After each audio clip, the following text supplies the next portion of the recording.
Hello everyone, welcome back to organise learning channel. अगर आप मेरे चैनल पर नए हैं तो चैनल को सब्सक्राइब करें, वीडियो को एंड तक ज़रूर देखें और अगर आपको वीडियो अच्छी लगे तो वीडियो को लाइक शेयर और कमेंट करें।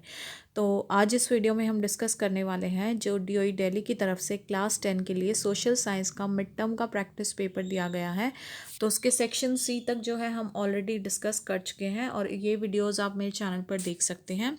तो आज हम डिस्कस करेंगे सेक्शन डी जो कि है सोर्स या केस बेस्ड क्वेश्चंस। तो सबसे पहले देखते हैं 36 क्वेश्चन। तो देखो 36 क्वेश्चन क्या है, read the table and answer the questions given below.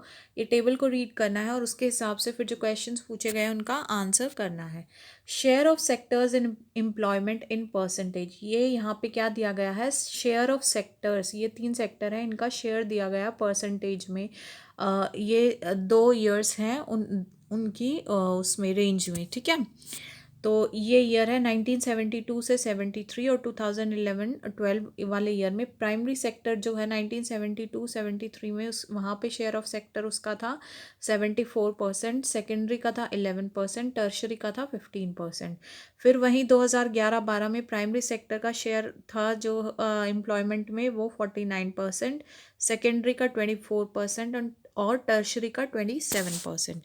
तो अब क्वेश्चन पढ़ते हैं पहला। Which sector has the highest percentage of share in employment in the year 1972-73? कौन सा सेक्टर है जिसमें हाईएस्ट परसेंटेज रही है शेयर, जो एम्प्लॉयमेंट का शेयर है उसकी 1972-73 वाले साल में। तो 1972-73 वाला ईयर ये है और यहाँ पे हाईएस्ट परसेंटेज कौन से सेक्टर में है, तो ये कौन से में है, 74 है और ये किसकी है, प्राइमरी। तो इसलिए ऑप्शन नंबर ए करेक्ट हो जाएगा, प्राइमरी सेक्टर। सेकेंड है, which sector has lowest percentage of share in employment in the year 2011-12। अब बतानी है लोवेस्ट परसेंटेज एम्प्लॉयमेंट के शेयर की कौन से ईयर की, 2011-12। तो देखो 2011-12 ईयर ये है और ये इसकी शेयर है। तो इनमें सबसे लोवेस्ट कौन सी है, 24%, जो कि कौन से सेक्टर की है, सेकेंडरी। तो इसलिए option number B secondary sector correct हो जाएगा। थर्ड फिर है, in which sector the percentage of share decreased in 2011-12 as compared to 1972-73। कौन सा सेक्टर था जिसमें जो परसेंटेज है शेयर की वो डिक्रीज हुई 2011-12 में, अगर उसका कंपैरिजन 1972-73 से किया जाए तो देखो 1972-73 में प्राइमरी में कितनी थी, 74%, और 2011-12 में कितनी हो गई, वो 49, यानी कि यहाँ पे डिक्रीज हुआ है। बाकी दो भी एक बार चेक कर लेते हैं। ये सेकेंडरी में कितनी थी, 11 2011-12 में 24 हुई, ये बड़ी है तो ये नहीं हो सकता। फिर टर्शरी में 15 थी, उसके बाद 27 हुई, ये भी बड़ी है तो ये भी ऑप्शन नहीं हो सकता। तो इसलिए कौन से सेक्टर की घटी है, प्राइमरी सेक्टर। तो इसलिए इस वाले का आंसर हो जाएगा हमारे पास A option, that is primary sector. Next है अब हमारे पास, in which sector percentage of share increase by more than double in 2011-12 as compared to 1972-73। कौन सा सेक्टर है जिसमें जो शेयर का परसेंटेज है वो डबल से भी ज़्यादा बड़ा है 2011-12 में एज कम्पेयर टू 1972-73। तो देखो इसमें देख लेते हैं, 2011-12 में देखो जो बढ़ा वाला बताना और वो भी डबल से भी ज़्यादा, तो देखो ये तो घटा है तो ये तो ऑप्शन हो ही नहीं सकता। यहाँ पे 11 का डबल क्या होता है, 22, उससे भी ज़्यादा 24, तो ये ऑप्शन हमारा हो सकता है। एक और देख लेते हैं, टर्शरी में देखो 15 का डबल 30 होता है बट ये डबल नहीं बढ़ा है तो ये ऑप्शन नहीं हो सकता। तो इसलिए हमारा second option, that is secondary sector में जो है डबल से भी ज़्यादा बढ़ा है, ठीक है। तो इसलिए इसका ऑप्शन हो जाएगा answer B, that is secondary sector. और फिफ्थ पार्ट है इसका, which sector provided almost half of the total employment during 2011-12। कौन से सेक्टर ने जो है तकरीबन जो टोटल एम्प्लॉयमेंट थी उसका ऑलमोस्ट हाफ जो है 2011-12 में प्रोवाइड किया है। तो देखो 2011-12 में टोटल देखो सबका शेयर कितना है, टोटल परसेंटेज कितनी बनेगी, 100 का हाफ होता है 50, तो ऑलमोस्ट 50 के करीब कौन सी है, ये वाला 49। तो ये है कौन से सेक्टर में, प्राइमरी सेक्टर में ये हुआ है 2011-12 में। तो इसलिए इस वाले का फिफ्थ का जो आंसर होगा हमारे पास वो हो जाएगा B option, that is primary, ठीक है। अब देखते हैं 37th क्वेश्चन। तो इसमें क्या दिया गया है, read the passage and answer the questions given below. ये पैसेज पढ़ के क्वेश्चंस जो पूछे गए उनका आंसर बताना है। Project Tiger, one of the well publicized wildlife campaigns in the world, was launched in 1973. तो जो प्रोजेक्ट टाइगर है, जो कि वाइल्ड लाइफ कैंपेन्स जितने भी है वर्ल्ड में, उनमें सबसे ज़्यादा पब्लिसाइज्ड कैंपेन है, वो 1973 में लॉन्च किया गया था. Tiger conservation has been viewed not only as an effort to save an endangered species but with equal importance as a means of preserving biotypes of sizable magnitude. तो tiger conservation को सिर्फ और सिर्फ इस नज़रिए से नहीं देखा जाता कि ये एक एफर्ट है जिससे हम एंडेंजर्ड स्पीशीज़ को बचा सकते हैं. तो ये तो होता ही होता है.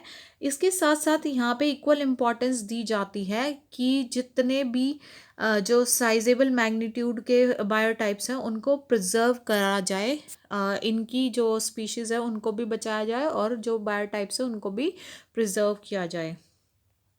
Corbett national park in Uttarakhand, Sundarbans national park in West Bengal, Bandhavgarh national park in Madhya Pradesh, Sariska wildlife sanctuary in Rajasthan, Manas tiger reserve in Assam and Periyar tiger reserve in Kerala are some of the tiger reserves of India.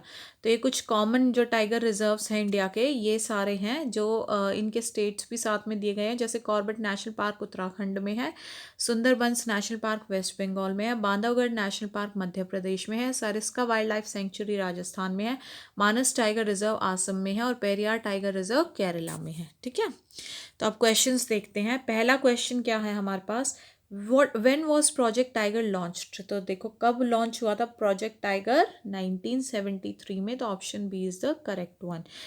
How many tiger reserves are there in India. तो ये एक ऐसा question है जो इस passage में नहीं है, तो इसकी नॉलेज आपको जो है जनरल इन जनरल रखनी है. तो कितने टाइगर रिजर्व्स हैं इंडिया में, ए ऑप्शन दैट इज 56.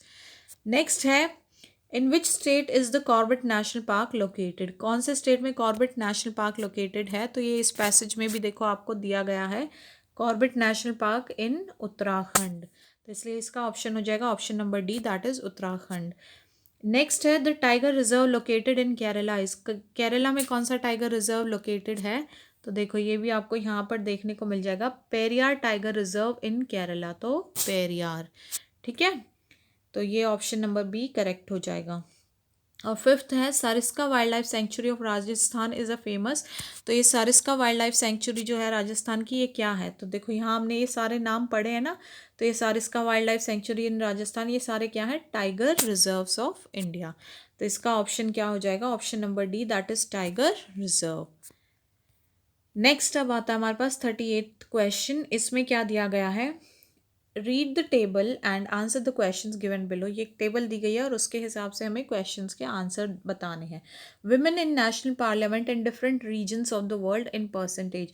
ये डिफरेंट रीजन्स जो हैं वर्ल्ड के, उनकी नेशनल पार्लियामेंट में विमेन की कितनी परसेंटेज है वो दी गई है. तो जैसे अमेरिका नॉर्थ और साउथ में कितनी है, 20.2%, यूरोप में है 19.6%, सब सहारा अफ्रीका में है 16.6%, साउथ एशिया में है 11.7%, इंडिया में है 8.3%, अरब में है 8.2%, और पूरे वर्ल्ड की अगर एवरेज की बात की जाए तो एवरेज कितनी है टोटल, 16.6%. तो अब फर्स्ट जो क्वेश्चन दिया गया है हमें, वो हमें क्या दिया गया है, which region has highest percentage of women representation in the national parliament. सबसे ज़्यादा परसेंटेज जो है विमेन रिप्रेजेंटेशन की नेशनल पार्लियामेंट में, वो कौन से रीजन में है. तो देखो यहाँ तक हमें देखना है, तो सबसे ज़्यादा जो है ये इनमें कौन सा है, 20.2, और ये किसका है, अमेरिका का. तो इसलिए option number C, that is America, is correct option. Next है, which region has equal representation of women in national parliament as the world average. कौन सा रीजन ऐसा है जहाँ पर जो विमेन है, रिप्रेजेंटेशन विमेन की नेशनल पार्लियामेंट में, वो बराबर है किसके, वर्ल्ड एवरेज के. तो देखो वर्ल्ड एवरेज कितनी है, 16.6. तो इसके बराबर कौन से रीजन में है, तो वो है ये 16.6. और ये कौन सा रीजन है, सब सहारा अफ्रीका. तो option D is the correct option. Third है अब हमारे पास, how many regions of the world have more than the world average of women representation in parliament. कितने रीजन्स है वर्ल्ड के जहाँ पर वर्ल्ड एवरेज जो है विमेन रिप्रेजेंटेशन की पार्लियामेंट में, उससे ज़्यादा जो है परसेंटेज है. तो देखो वर्ल्ड एवरेज कितनी है, 16.6. तो इनमें से कौन कौन से रीजन है जिसमें 16.6 से ज़्यादा है. तो वो एक तो ये है, एक दूसरा है ये, उसके अलावा तो कोई और नहीं है, तो इसलिए 2 रीजन्स ऐसे हैं जहाँ पे वर्ल्ड एवरेज से ज़्यादा है, तो इसलिए option number A is the correct one. Next है, what is the percentage of women representation in Indian parliament. Indian parliament में विमेन रिप्रेजेंटेशन की परसेंटेज कितनी है? तो देखो, ये है इंडिया। इंडिया में कितनी है? 8.3%। तो इसलिए इसका ऑप्शन हो जाएगा ऑप्शन नंबर सी, 8.3। नेक्स्ट है, which of the following statement is true. इनमें से कौन सी स्टेटमेंट ट्रू है? पहली देखते हैं, representation of women in Arab is lower than the world average. जो अरब में विमेन की रिप्रेजेंटेशन है वो कम है, किससे? वर्ल्ड एवरेज से। तो एक बार चेक कर लेते हैं टेबल में। तो देखो, वर्ल्ड एवरेज कितनी है? 16.6, और अरब में कितनी है? 8.2। तो ये इससे कम है वर्ल्ड एवरेज से, अरब वाली। तो इसलिए जो फर्स्ट स्टेटमेंट है वो बिल्कुल ट्रू हो जाएगी। तो इसलिए हमारा ऑप्शन क्या हो जाएगा? Option number A is the correct one. ये स्टेटमेंट ट्रू है। नेक्स्ट है 39th क्वेश्चन। इसमें क्या दिया गया है? Read the passage and answer the questions given below. ये पैसेज दिया गया है और फिर उसके बेस पे हमें क्या उसके बेसिस पे हमें क्या करना है? क्वेश्चंस के आंसर देने हैं। तो पैसेज क्या है? 19th century indenture has been described as a new system of slavery. जो 19वीं शताब्दी का इंडेंचर है उसको एक नया सिस्टम बताया गया है, गुलामी का या स्लेवरी का। On arrival at the plantations, laborers found conditions to be different from what they had imagined. जब वो प्लांटेशंस पे पहुँचे तो लेबरर्स ने देखा कि जो इमेजिन की थी उन्होंने कंडीशंस, वैसी कंडीशंस नहीं थी। Living and working conditions were harsh and there were few legal rights. जो उनकी रहने की और काम करने की कंडीशन थी वो बहुत ही ज़्यादा हार्श थी और उनके लीगल राइट्स बहुत ही कम थे। But workers discover their own ways of surviving. लेकिन वो उन वर्कर्स ने अपने जीविका के खुद के तरीके डिस्कवर कर लिए। Many of them escaped into the wilds, though if caught they faced severe punishment. तो उनमें से बहुत सारे जो है वाइल्ड जंगलों में चले गए और अगर वो पकड़े भी जाते थे तो उनको बहुत बुरी पनिशमेंट दी जाती थी। Others developed new forms of individual and collective self-expression, blending different cultural forms, old and new. बाकी जो थे उन्होंने अपने नए तरीके की जो है इंडिविजुअल और कलेक्टिव सेल्फ एक्सप्रेशन डेवलप की। उन्होंने अलग अलग कल्चरल फॉर्म्स को ब्लेंड किया, चाहे वो पुरानी थी चाहे वो नई थी। In Trinidad the annual Muharram procession was transformed into a riotous carnival called Hoseh for Imam Hussain, in which workers of all races and religions joined. तो अगर बात की जाए त्रिनिदाद में, वहाँ पे क्या था? जो वार्षिक मुहर्रम का प्रोसेशन होता था उसको एक राइटर्स कार्निवल में ट्रांसफॉर्म कर दिया गया जिसका नाम था होजे। और ये किसके लिए था? इमाम हुसैन के लिए, जिसमें सारे वर्कर्स चाहे वो किसी भी रेस किसी भी रिलीजन के थे सब इसको ज्वाइन करते थे। Similarly, the protest religion of Rastafarianism, made famous by the Jamaican reggae star Bob Marley, is also said to reflect social and cultural links with Indian migrants to the Caribbean. इसी तरीके से जो protest religion था किसका? रास्ताफारियनिज्म का, जो कि किसने फेमस किया था? जो जमाइकन रेगी स्टार थे, स्टार हैं बॉब मार्ले, उन्होंने इसको फेमस किया था। इसमें क्या होता था? ये रिफ्लेक्ट करता था सोशल और कल्चरल लिंक्स जो इंडियन माइग्रेंट्स आए थे कैरिबियन में। फिर chutney music popular in Trinidad and Guyana is another creative contemporary expression of the post indenture experience. इसी तरह एक चटनी म्यूजिक था जो कि त्रिनिदाद और गुयाना में पॉपुलर था। ये भी एक दूसरा क्रिएटिव कंटेम्प्रेरी एक्सप्रेशन था पोस्ट इंडेंचर एक्सपीरियंस का। ठीक है, तो अब इस पे बेस्ड पहला क्वेश्चन है, in Trinidad Muharram procession was transformed into. तो किस में ट्रांसफॉर्म हुआ था मुहर्रम प्रोसेशन? होजे। ठीक है, तो option A is the correct one, Hosay. Where was chutney music popular? तो चटनी म्यूजिक त्रिनिदाद और गुयाना में था, तो यहाँ पे ऑप्शन क्या है? C option, that is Guyana.